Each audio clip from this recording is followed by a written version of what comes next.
Ready? We're ready. Well, welcome to Matters Concerning Family, because Families matter. I'm Suzanne and this is my husband, Patrick. We're so glad that you're with us today. And we want to remind everyone, before we go on, to like, share, and subscribe so that we can add more folks to the podcast here. And marriage is so important to us. We've been married for 45 years. And we think there's a lot of great things to talk about marriage, because we want to encourage people to get married and to have good marriages. Marriage is a gift from God. God gave mankind that gift. Mm-hmm. And what a blessed gift when we allow God to work in our marriage.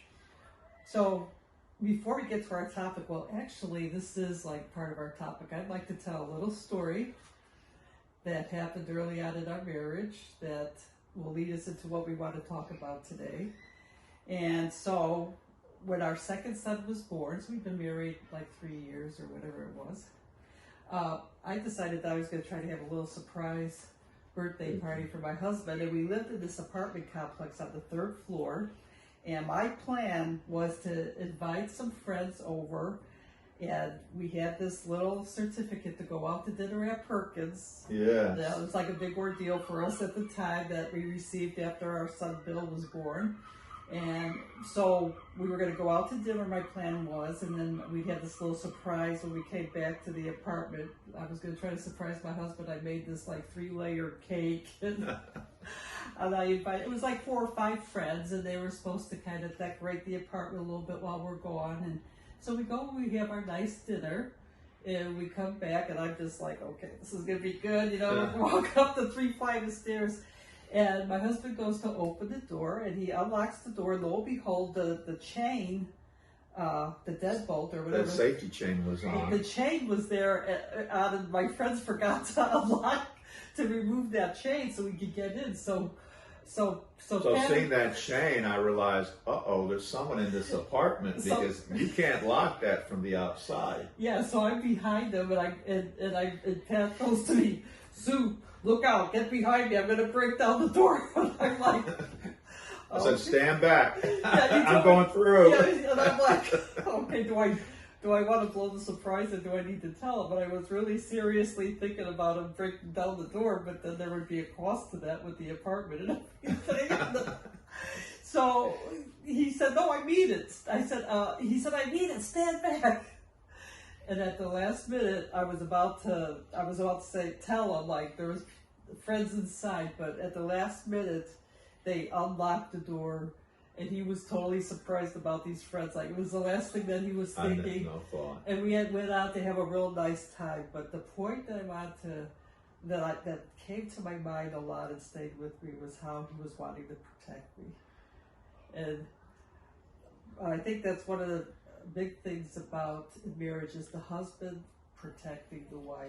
And one time, we'll tell you the story. We were in the not today, the inner city of Chicago, and we had our young son Jonathan, and someone wanted to buy him from us.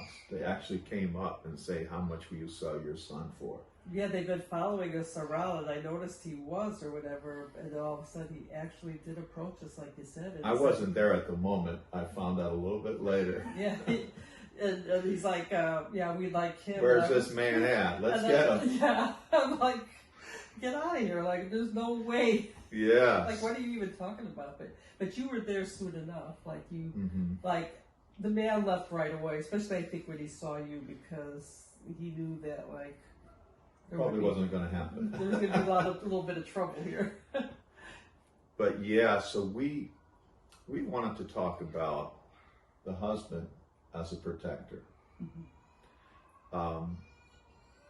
We think about, and we talked about Adam and Eve, and how that you may not believe in Adam and Eve, but there's a lot of truths here.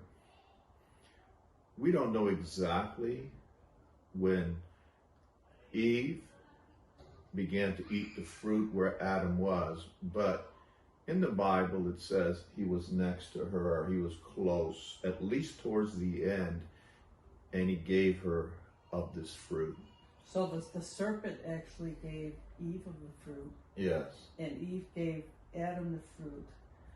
But Adam probably was the one that told Eve that they needed to stay away from that tree.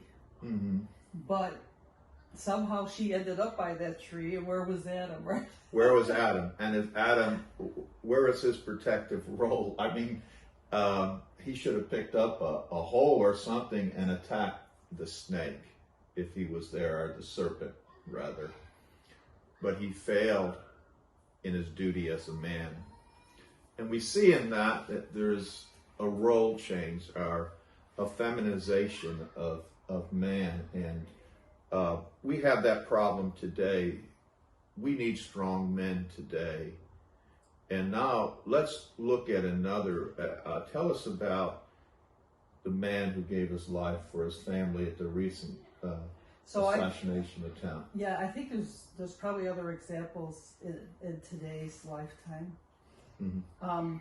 But the man named Corey Carpenter at the Trump rally, when the gunman started shooting and he realized there was bullets, he told his wife and daughters to get down. He actually acted as a human shield and took the bullet that would have probably hit one of them, and he died as a result. But of course, he's a hero. He's an absolute hero. He's an example of what a man is and what a man should be for his wife. So Adam failed, and then in Genesis 4, God begins to question him. And Adam did what many men do and denied his failure. He actually blamed Eve. And he ended up, because when you deny your failure, you have to blame somebody.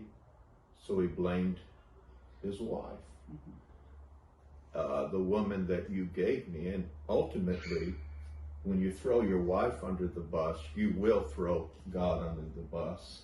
But I love the proactive mindset of Corey, and how that we really need strong men today.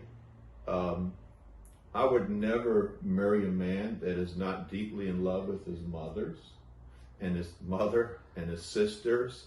Yeah. This is an indicator of how he will treat his wife. And I had a young friend, young brother in the Lord, and his name was Brother Chris Froese. And I seen something in him one day. Someone spoke bad about his sister, and he was about ready to rise up out of his chair. And I said, oh, that is so good. We need powerful and dangerous men. You can't be a real man without being powerful and dangerous. Can I say something, just a thought about Adam and Eve too, that relates to this? I think men are great protectors and strong when we say powerful and strong and dangerous. When I think if Adam would have had a closer connection with God at that moment, that he would have known in his spirit, probably like, Eve is getting into some trouble, you need to get over there, or you need to help her.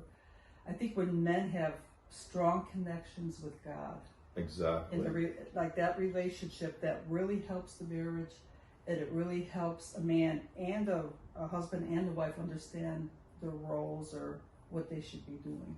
Actually, you can watch a man and how aggressively he worships God.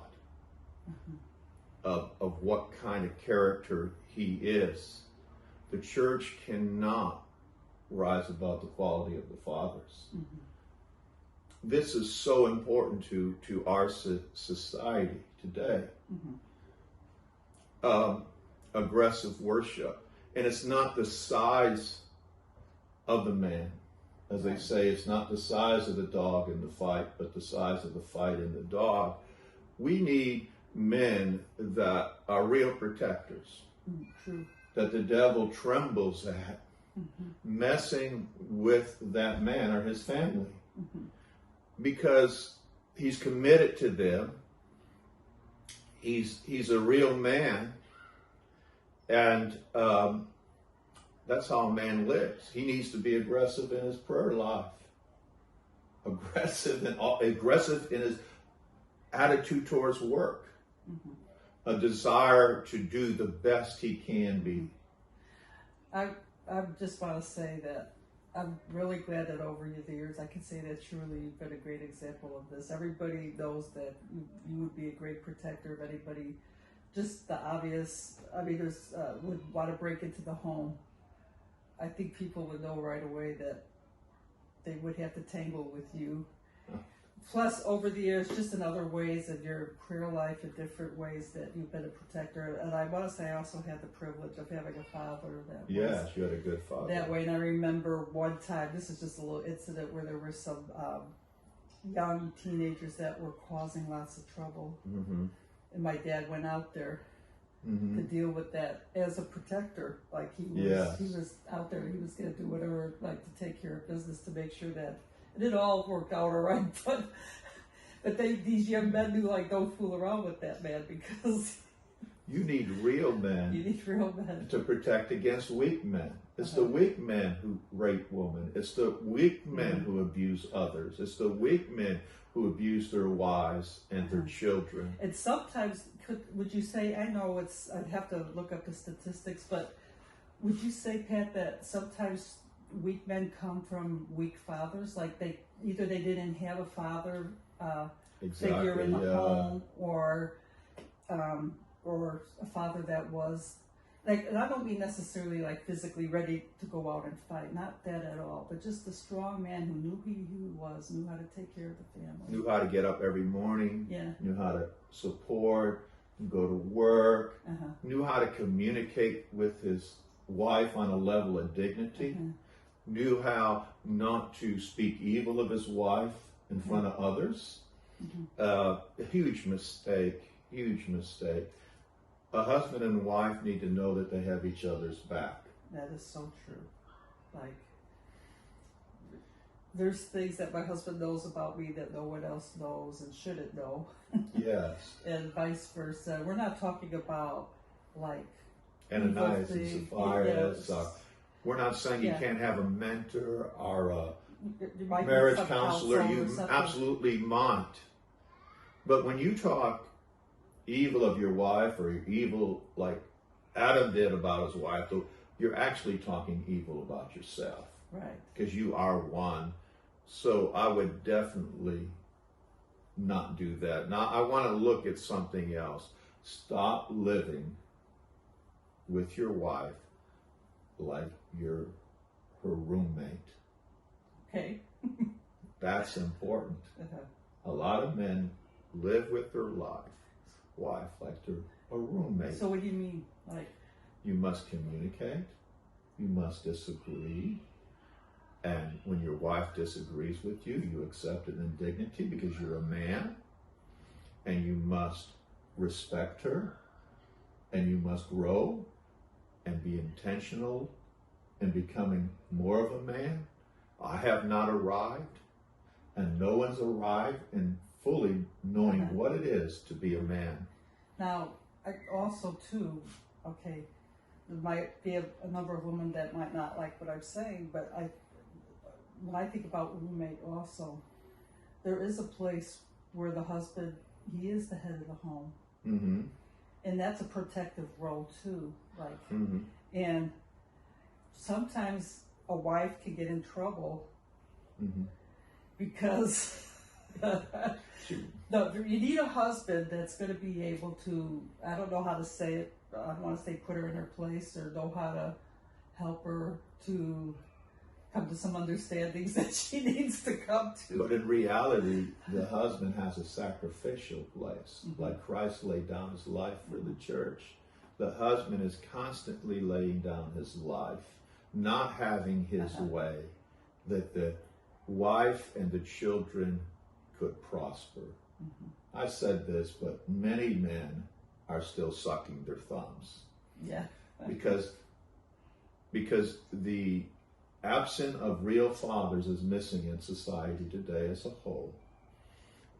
And one of the reasons we're doing this podcast is to show how marriage works. And we need a return of real men. And a real man, we need to leave a vision behind for your sons and those who look up to you, what a man is. Would you say that a real man knows his identity? A real man knows his identity and knows his role. If you don't have no work ethic, and we'll talk about this some other time, and you can't go out there and work and provide, you're not a real man yet. I'm not talking I know some people are in conditions where they're very poor and it's hard to find work, but they're giving their very best. That's a real man. Right, yeah. And so a true man owns up to his failures. A true man stands by his wife. A true man is intentional in his love, intentional in trying to grow and to become a better man. And to become a man does not happen by osmosis. Okay. And to be a real man, you're going to have to die to yourself. And in that, you will earn the love and the respect of your wife and your children. I think with the man, in terms of protecting, set the standards or guidelines in the home.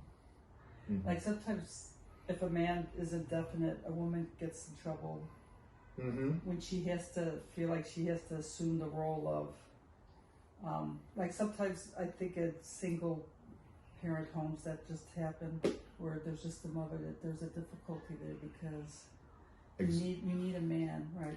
You need a man, and if you are in a single home and you are a single mother, you need to find a mentor for your child.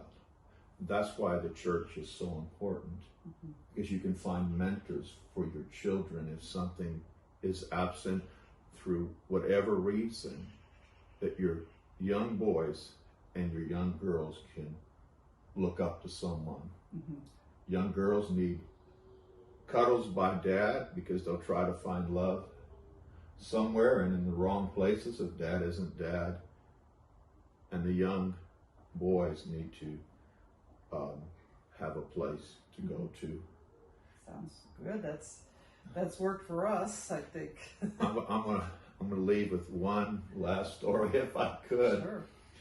They had an orphanage for elephants in Africa. Yeah, in Kenya there. In Kenya, and they were male elephants, and they just let these elephants loose in the wild, and they started tearing up everything. Like these were like young male elephants. Yeah, young adolescents, lot of energy, and they started tearing up everything.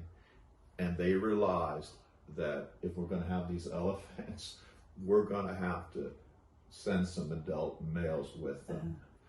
I encourage you, fathers, take your place in your homes.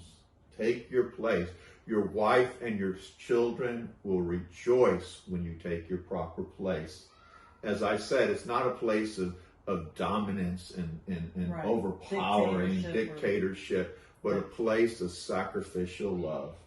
Thank the Lord for you taking time to listen to what we had to say. And be sure to send any comments or questions. We'd love to hear from you. And be sure to press that subscribe button to help our channel to grow. We have a lot of good things to say and a lot years worth, I'm sure, of things to say. Thank you for your time. That's very good.